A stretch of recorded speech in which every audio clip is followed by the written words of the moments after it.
Nah, kenapa saya cerita ini? Karena saya masih ingat betul di antara wasiatnya Mbah Mun itu.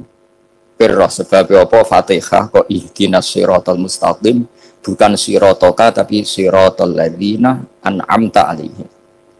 Dawe Mbah Mun fa inna Allaha ta'ala la ya'kul wa la yashrab wa la yanqih wa la kadza wa kadza. Allah itu tidak makan, tidak minum, tidak tidur. Sehingga kita tidak bisa niru Allah. Tapi yang makan tidur itu manusia.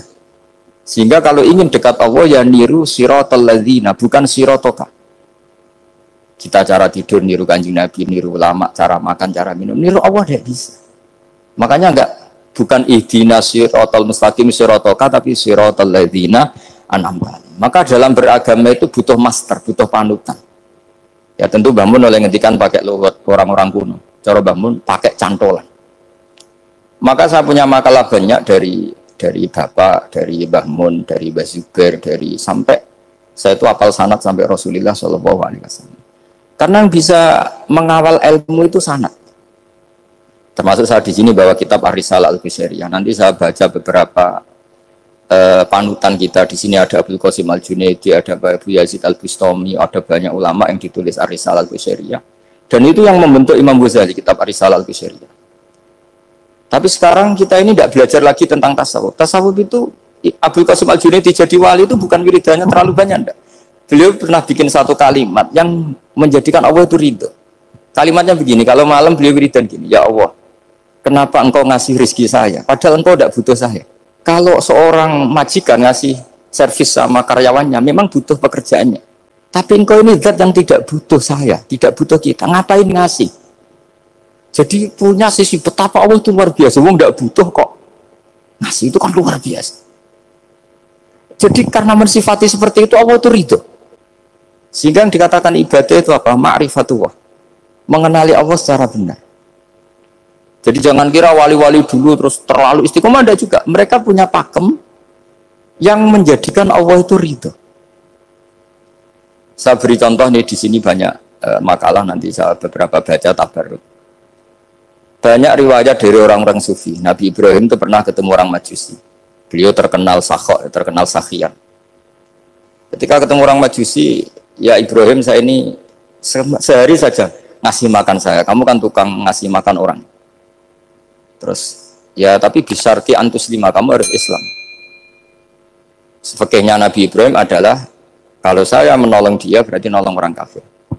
Setelah orang itu lewat berlalu karena Nabi Ibrahim gak mau hormat, Allah memberi wahyu ke Nabi Ibrahim. Kenapa ya Ibrahim tidak kamu terima satu hari, kamu kasih makan satu hari? Ya karena dia Majusi. Kata Allah, dia umurnya berapa? 60 tahun. Tanyakan, pernah kelaparan kan hanya hari ini? Iya ya Allah. 60 tahun dia kafir tak kasih makan. Minta kamu sehari aja kok gak boleh. Akhirnya Nabi Ibrahim dipanggil orang Majusi, dikejar dipanggil. Ayo tak kasih makan satu hari. Kok kamu sekarang jadi baik? Habis ditegur Tuhan. Terus kata, ahakadha yu'amiluni, apa seperti itu Tuhanmu mengu'alamalai saya? Ya na'am. Akhirnya Islam orang Majusi. Jadi itu lagi-lagi ilmu. Jadi yang dikatakan ilmu itu satu teori atau kalimat atau apa saja yang menjadikan kita ini pakem. Meskipun pakem itu kadang sulit diterima orang-orang khusyuk. Orang khusyuk itu ya nyun sewu ada sisi nakalnya. Makanya Mbah Mun sering kayak jargon masyhur. Zada khusyuan, zada jahlan, tambah khusyuk tambah bodoh. Bukan bodoh dengan makna salah itu enggak. Memang kadang terus anti ilmu. Misalnya gini, ini contoh yang karena saya ini mengkhidmati ilmu, saya beri contoh yang urusan ilmu. Ada orang sujud diinjak orang fasik, kepalanya diinjak orang fasik. Terus si orang yang sujud tadi ini ada di Sahih Muslim, juga ada di Ihya. Wallahi la yaghfiru wa laka. Pakai sumpah, wallahi la yaghfiru wa laka. Allah langsung mewahyukan ke Nabi fi hadzal zaman, fi tilka zaman atau fi dzalika zaman. Man dzalladzi yata'alla alayya alla aghfira li fulan qad ghafartu lahu wa ahbattu amalak. Katakan ke orang itu, siapa yang mencatut nama saya yang hanya berstatus tidak memaafkan. Itu enggak fair. Saya ini Tuhan kok bisa yaghfir, bisa yu'adzib. Kok sifat saya tinggal satu yu'adzib itu gimana? Dicatut separuh itu Allah tidak terima. Tapi kalau kita baca Quran, saya ini sama orang fasik ya benci. Saya ini orang soleh, setidaknya pura-pura soleh lah. Karena di depan para kiai ini. Tapi mau tidak mau, ketika Allah mensifati dirinya tentang orang munafik gimana? Wa yu'adzibal munafiqina insya'a au jatuh. Ini cocok tidak cocok, potensi memberi tobat itu ada. Meskipun sama kalau orang munafik, tapi ya tetap bacanya wa yu'adzibal munafiqina ya insya'a au jatuh. Rasulullah kayak apa bencinya dengan Wahsy karena qatilu Hamzah. Tapi Nabi tunduk sama konstitusi Quran. Laisa laka minal amri syai'un aw yatuba alaihim aw yu'adzibahum. Akhirnya Allah malah memberi tobat sama qatilu Hamzah yaitu Wahsy. Ini pentingnya baca lagi. Kalau kita tidak baca hanya khusyuk saja, tidak baca, pasti sama orang yang menginjak orang sujud tadi, yang nginjak pasti salah nggak dimaafkan. Bongso pasti. Pertanyaannya adalah betulkah Allah punya sifat satu yaitu yu'adzib? Makanya kalau kita baca misalnya baca Quran walillahi mulkus samawati wal ard ya sudah yaghfiru liman yasha wa yu'adzibu man yasha. Kalau nuruti rasa kita ya inginnya ke kita yaghfir, ke orang lain yu'adzib. Tapi Tuhan kan enggak terima. Saya ini Tuhan kok didikte makhluk saya ini gimana? Enggak bisa. Sehingga ya ini lagi-lagi ilmu. Makanya saya cocok enggak cocok itu suka baca. Saya suka sekali baca mulai ulama dulu, ulama modern, setengah dulu.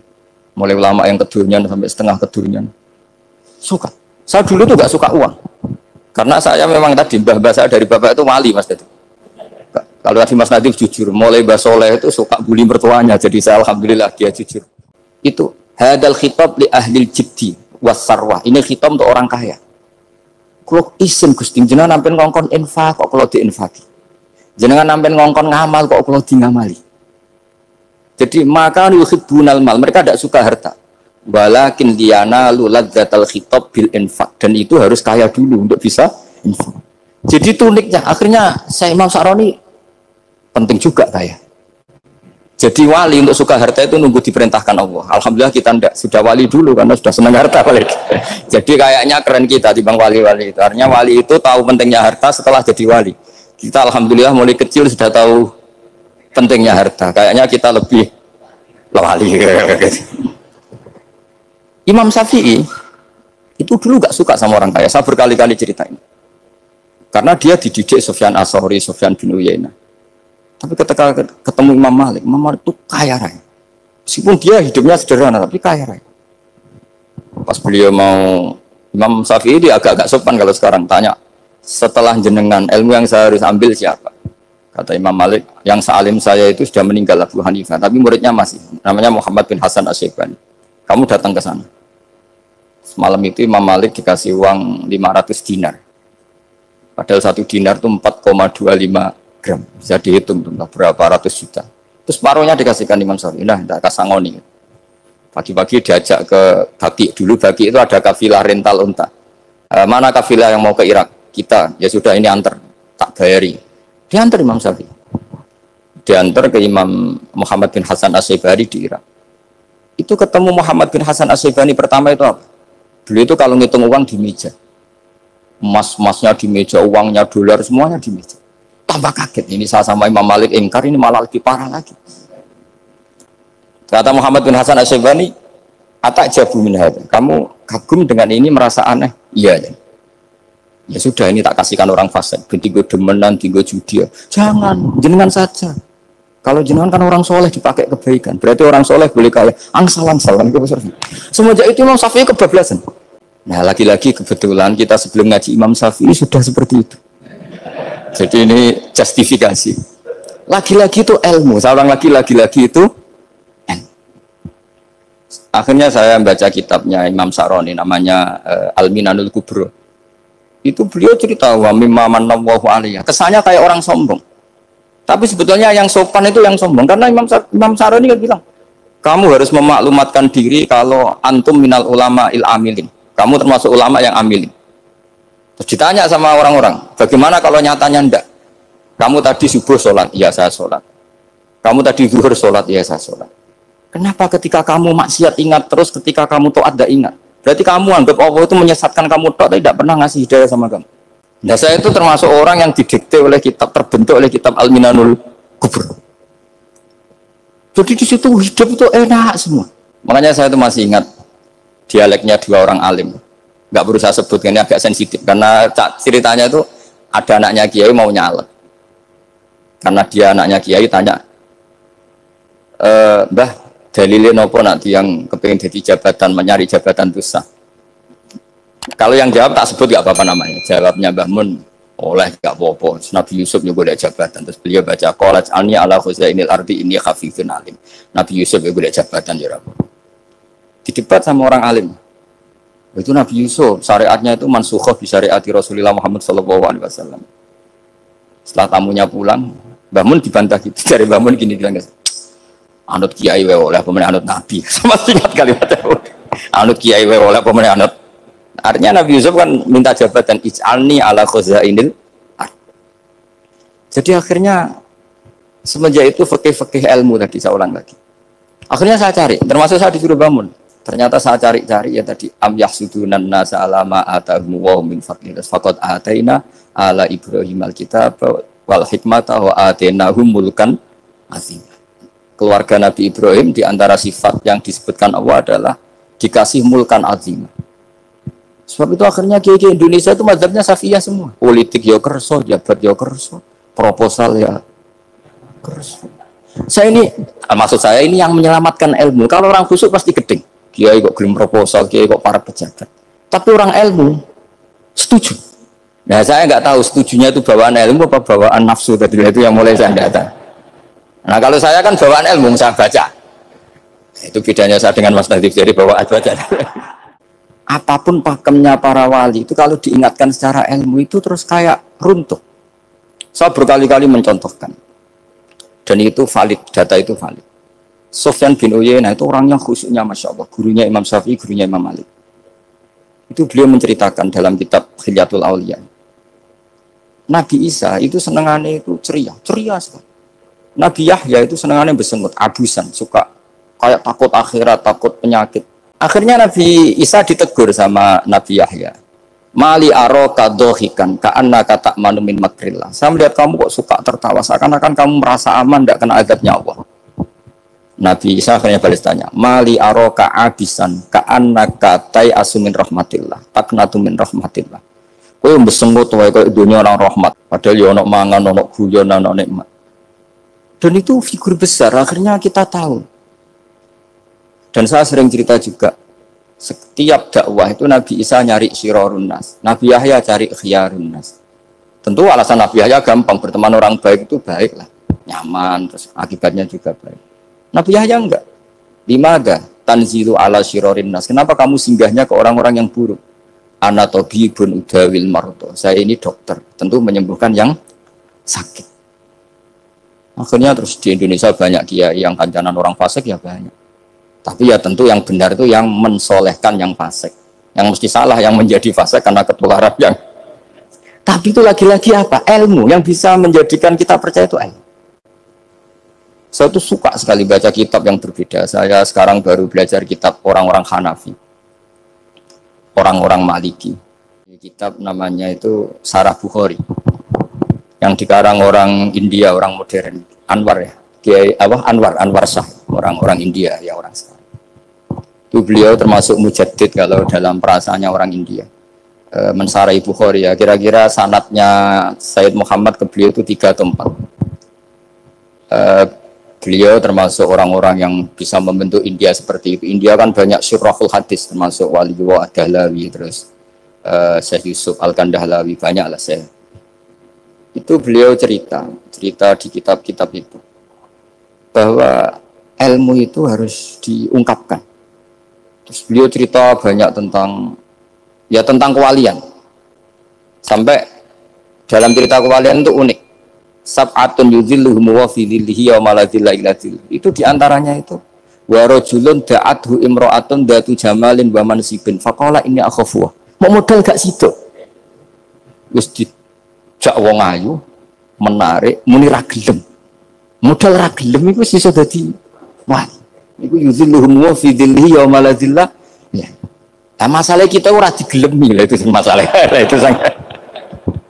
Jadi gampang sekali dalam kitab Al-Minanul Kubra.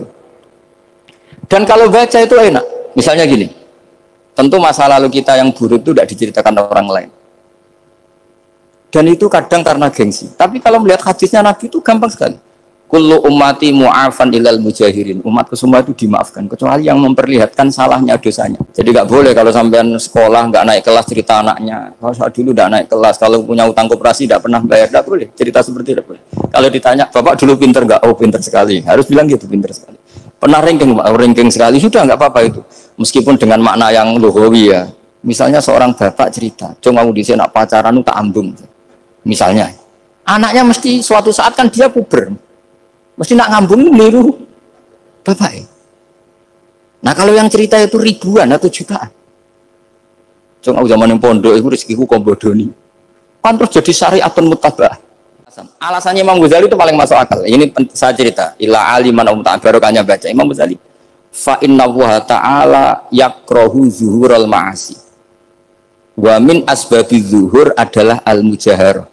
Karena Allah itu gak suka maksiat itu begitu kelihatan. Dan awal dari kelihatannya maksiat adalah semua orang cerita. Jadi kalau semua orang cerita zaman mondok nakal itu artinya semua orang yang nakal. Oh itu niru kiai ini, karena ini niru kiai. Kan repot. Tapi kalau semua kiai sok suci atau suci betul, dan semoga ya suci betul, kan yang maksiat, yang mau maksiat ini nggak punya alasan karena masternya nggak pernah maksiat. Meskipun sebagian yang seutuhan nggak pernah konangan, nggak tahu, pokoknya yang penting seperti itu. Itu hebatnya konsepnya. Saya dulu ya eskal loh. Kok? Ya tadi kullu ummati mu'afan illal mujahirin. Saya dulu eskal kan. Tapi setelah baca Ihya kata Imam Ghazali, karena Allah itu nggak suka zuhural ma'asi. Allah nggak suka kalau maksiat terlalu muncul. Dan termasuk sebabnya muncul adalah setiap orang jujur menceritakan masa lalunya.